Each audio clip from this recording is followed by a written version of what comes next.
play and recreate. We've added pickleball courts, a splash pad. We built sidewalks around all of our schools, an initiative that I started when I first got on the county commission. We have a beautiful monument in our Veterans Park, and I want to shout out to former Commissioner Hawkins. Florida Department of Transportation, I worked with them in Pasco County, and our commissioners deserve credit here in Hernando County about widening County Line Road. This road right out here is going to be widened starting 2030 from Mariner out to the Parkway. That's a huge initiative and very costly, and I'm very proud of that initiative. And I've worked very hard, and I think it shows by the people who are endorsing my campaign. I have endorsements from our congressional level, our state leaders, and our county leaders.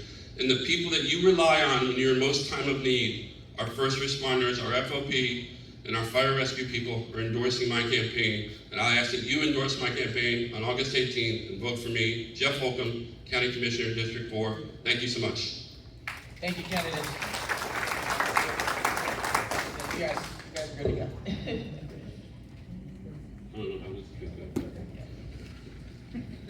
Now we'll have the Hernando County School Board District 3. We have one candidate to come up.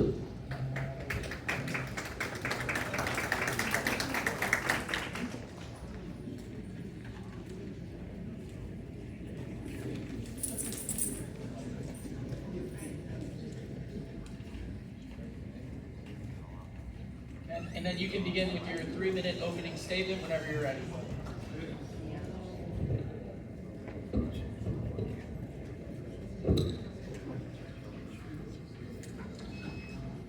Hello, my name is Luciano Vignali, and I'm running for Hernando County School Board District 3. I want to take a moment to thank everybody here in the Hernando Sun and the Elks Lodge for hosting this candidate forum. So I'm running for Hernando County School Board District 3 because I think I can bring fresh ideas, accountability, respect, and I'll be a humble servant to the constituents of Hernando County. I am a husband, a father of 2 children who graduated from Hernando County Public Schools.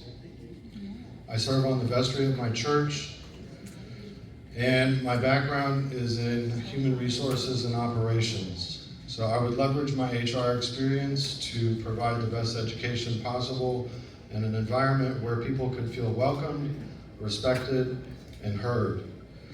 A couple of my platform agenda items are, I want to put students first, I want to support and respect our educators, and I'd like to elevate the education offerings that we provide in Hernando County Public Schools.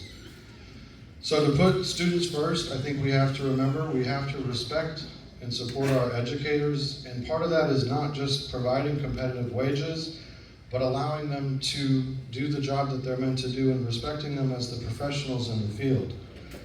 I'd like to elevate the education offerings that we provide, and by that I mean I'd like to innovate and stay competitive with our career and technical education opportunities. I'd like to bring industry partners and expand the programs that we currently have in the school system. I think one that I'm really excited about is Nature Coast just recently started a fire academy. I think we need to expand on the capabilities of schools and partnerships that we have in our community. I'd like to ask for your support and vote on August 18th.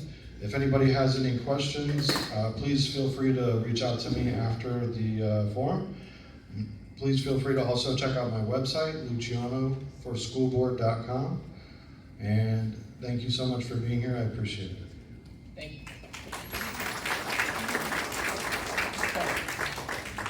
While public debate often focuses on book restrictions or removals, what criteria, principles, or subject matter do you believe should guide the school district in determining which books and media should be included in school library collections? So I think this is a question that we've had the opportunity for parents to restrict the material that their students or children are allowed to read.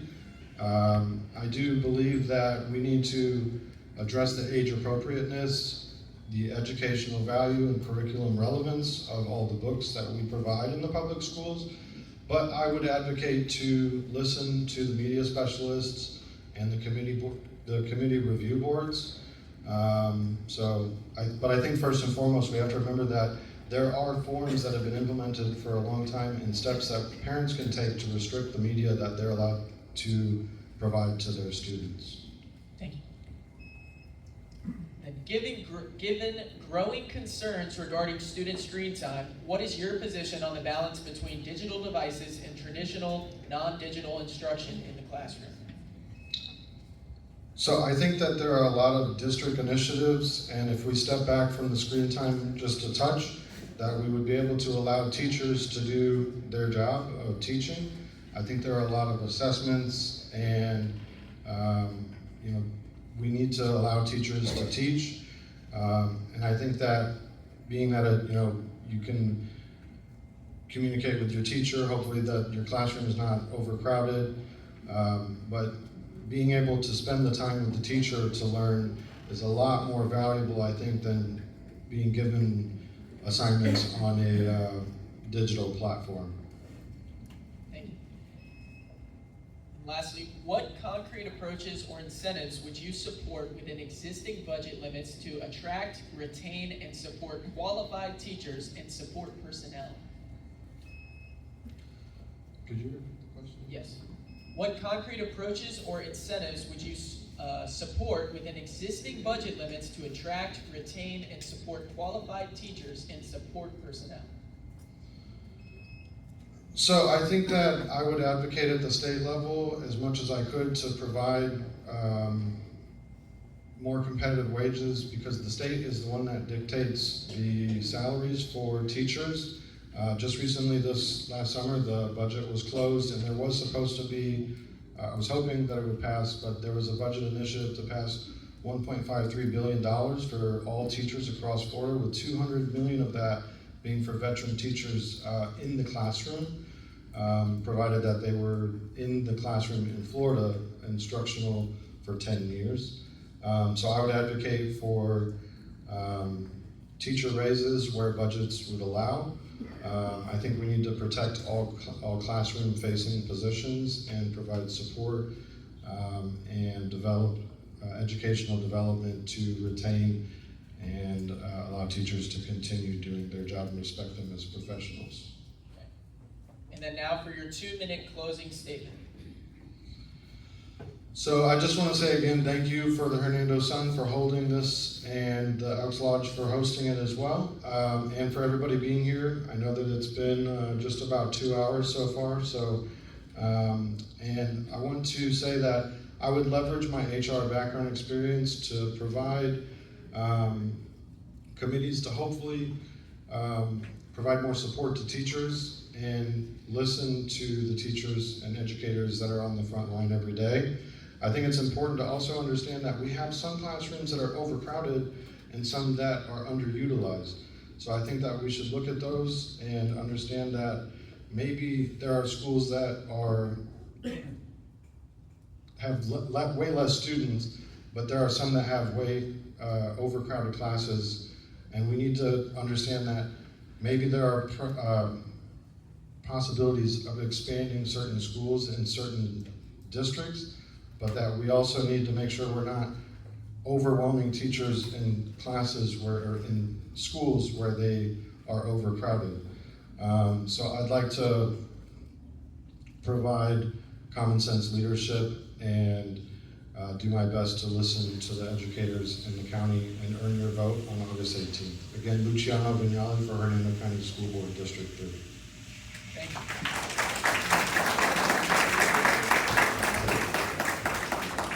Next up, we'll have the candidates for U.S. Representative District 15.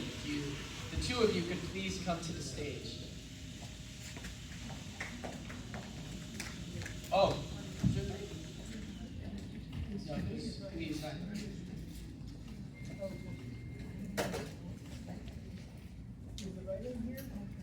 Is the write-in candidate here? Okay, so we're sticking with 2. Okay.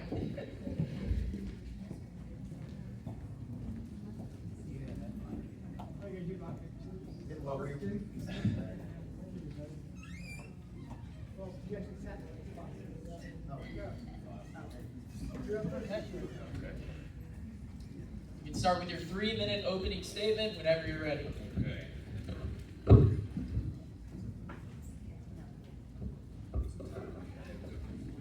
Good afternoon, everyone. Thank you to the Hernando County Sun and for the Brooksville Elks Lodge for allowing us to do this today, and thank you all so much for being here. My name is Robert People, and I'm running for Congress for Florida's Congressional District 15. This includes all of Hernando County, all of Citrus County, the eastern portion of Pasco County, and some parts of Hillsborough County. I'm a 21-year retired active duty Army veteran and a few classes away from finishing my bachelor's degree in communications from the University of Maryland.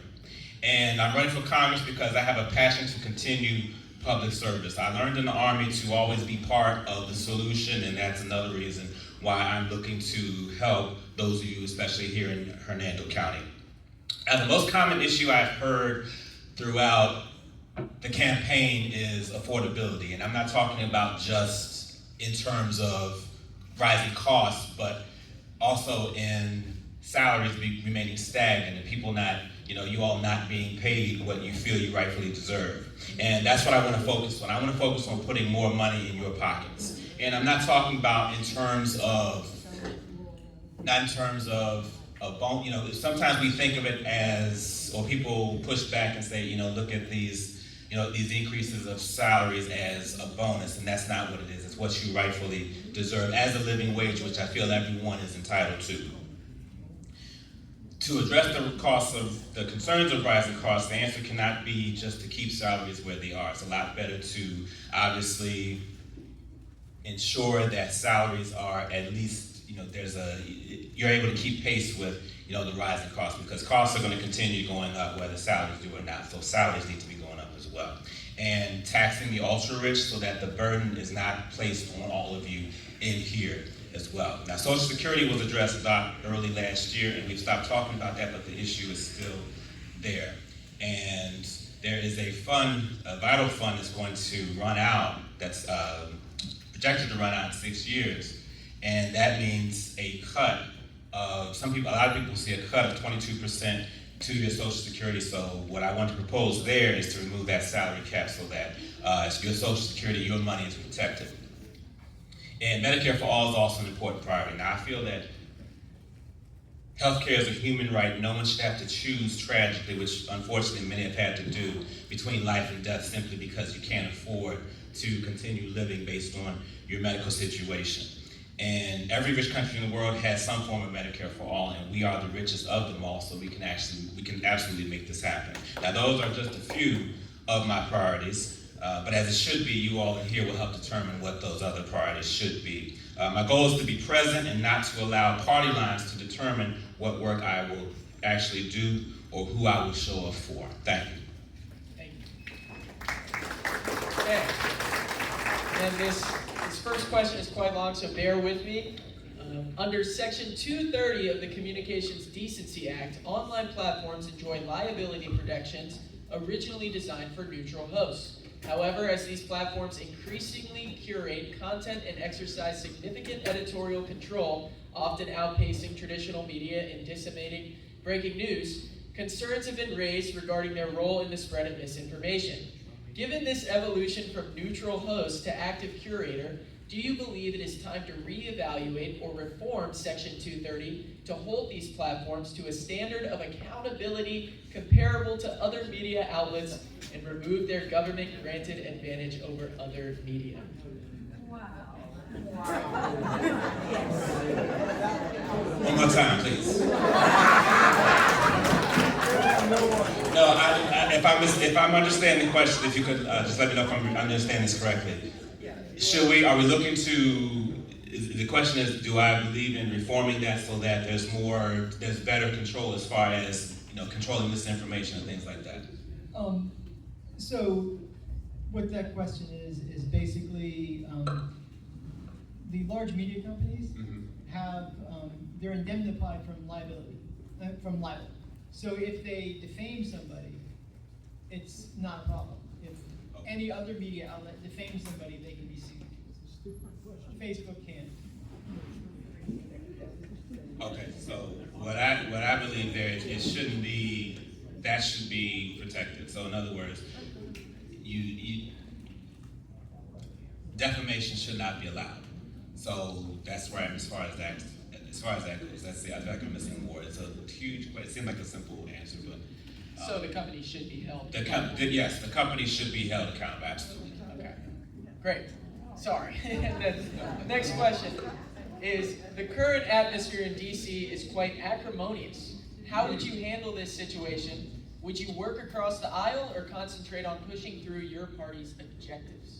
It all depends on how much the American people are being hurt by the situation, because there are times when it's appropriate to reach across the aisle, but if you all in here, especially in my constituents, my potential constituents, are being hurt by policies, then that's when it's less responsible to just reach across the aisle to say I'm doing so. Now, it's also not responsible to continue to push through an agenda if that's also harmful to my potential constituents. So my answer there would be that it depends on the circumstances. And I like the word acrimonious. I might have to use that one.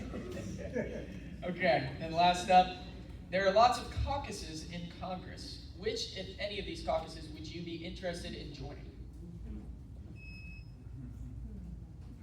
The Veterans Caucus. I would definitely love to be part of that, because I know that the veterans have been, and I don't know if I'm sure we have a lot of veterans in this room here. I've been fortunate because I haven't had many issues with the VA, but I know a lot of others have. And that was a problem before, and it seems like it just continues to either get worse or to continue to neglect you all. So that's definitely one area I'd like to, use my expertise and just be there in support of. Thank you. And then we'll take your 2-minute closing statement. Okay. Again, I want to thank the Hernando County Sun and the Brooksville Elks Lodge and all of you as voters for being here.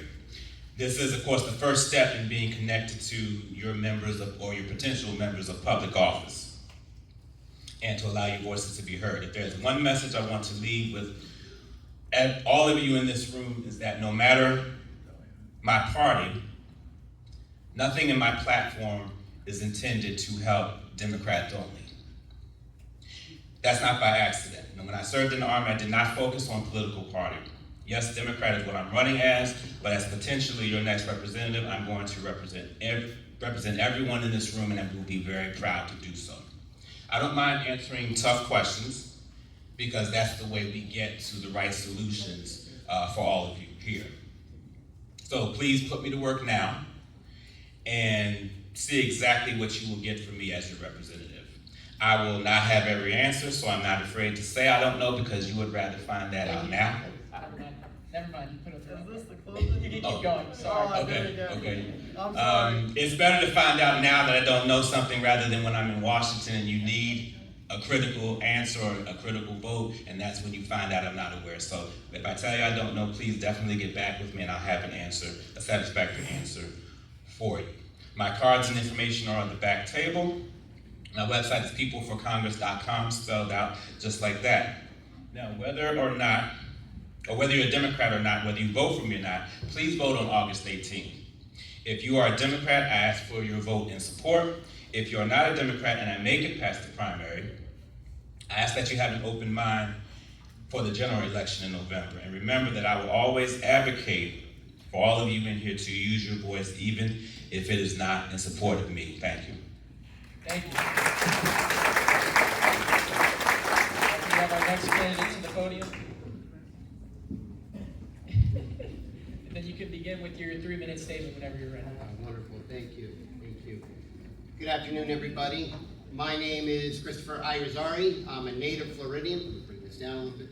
I'm a native Floridian. I spent 24 years of my life in service to this nation. 8 years in the United States Army, and after retiring, 16 years at the CIA. Now, I know that maybe some of you have heard not quite flattering things about people that were in the CIA, one CIA, always CIA. They're all paranoid. I can tell you, I can assert right now that that is absolutely not true. None of you were followed on the way over here, were you? No? Okay, well then everything I just said holds true. Sorry, just a little joke. Nobody says this can't be fun. My wife does hate that joke, by the way. So, I'll just tell you a little bit about my platform. My platform is based on what I believe makes everyone's idea of the American dream possible, with a focus on 4 main planks: health, wealth, public education, and the environment. What I mean is that we need a healthcare system that is accessible, affordable, and meets the need of both urban and rural patients. We need dignified wages, strong unions, and reliable retirement packages. As someone who is on a fixed income, I can certainly appreciate that. We need to invest in our public schools and in teacher salaries so that every student has the best chance for success. And we need to defend our waterways, strengthen protections for endangered species, and resource local efforts to make infrastructure more resilient to extreme weather. Now that's all I have. I'm free to take the next question. Okay, thank you. First up, do you support the voter ID requirement in the Save America Act? Why or why not? I absolutely do support that we should have every voter provide a sense of ID. Where my opinions on the SAVE Act divert is because if you read the text, what it turns out to be is an actual poll tax. If you are sitting there having to pay resources to meet the demands or to meet the criteria in order for any of you to exercise a right, then that is wrong. I do believe that it creates, as it's written right now, creates an unfair burden on it. How we could, on voters who wish to do that, who have to get a new passport, who have to find their birth certificate, who have to reconcile the fact that, how many women here are married that took their husband's names? You would all have to reconcile that. So I don't believe that that's something that would be wise. I believe what we should do is that if we're going to make IDs mandatory, to set up the resources in order for everybody to be compliant with that. Thank you. The government often has shutdowns because of the inability to pass a budget or continuing resolution. What changes would you like to see to prevent shutdowns?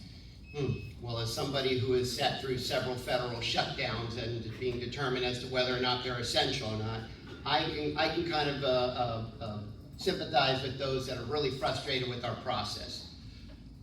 What that entails right now is it's never a question of budget. It's never a question of the amount of money we have. It's always a question of priorities. We could make it a priority to make sure that not only are our budgets settled, but there's no interruption in service. I know that there are several people that, every time I think of it, there are several family members that I know are going to be hurt by those. They're going to be hurt by a shutdown, where government services are no longer going to be available for the foreseeable time. I believe we all need to work across the aisle. I believe we all need to reconcile what the differences are, but we have to do the work of the American people, and we have to do what's right by the American people. Stop paying politicians during the shutdown, you won't have a problem. Okay. Amen. Okay, and then last question. The federal government debt keeps increasing. Does this concern you, and what changes can be made to reduce government spending? It should absolutely concern every single one of us. I'm going to throw out a number here for everybody here. All of you are taxpayers, correct? Okay. Here's your number for today, $1,055. Does anybody know what that refers to?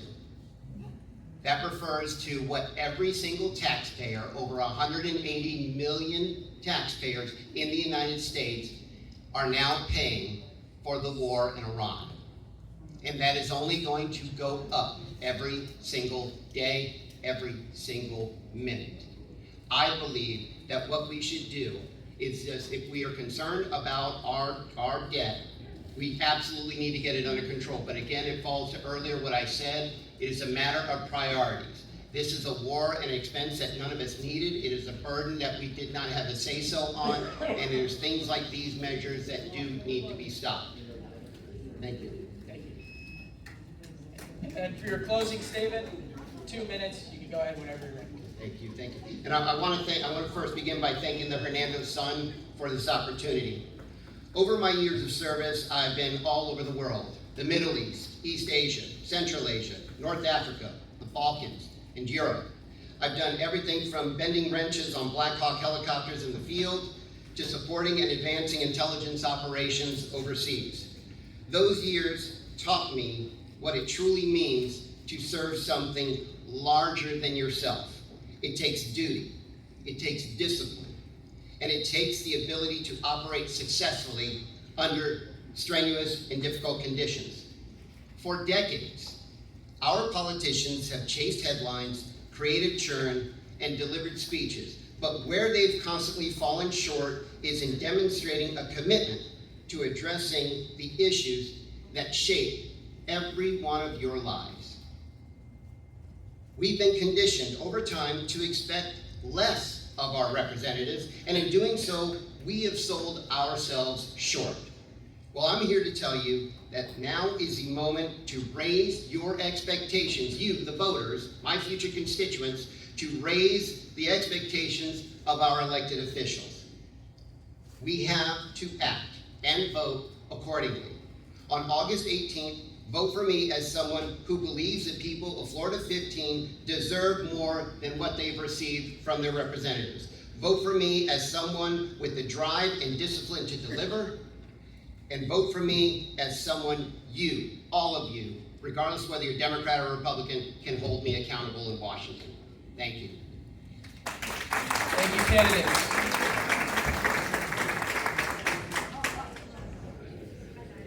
Now, if we could please have the 4 candidates for State Representative District 53 come to the stage, and we'll draw cards.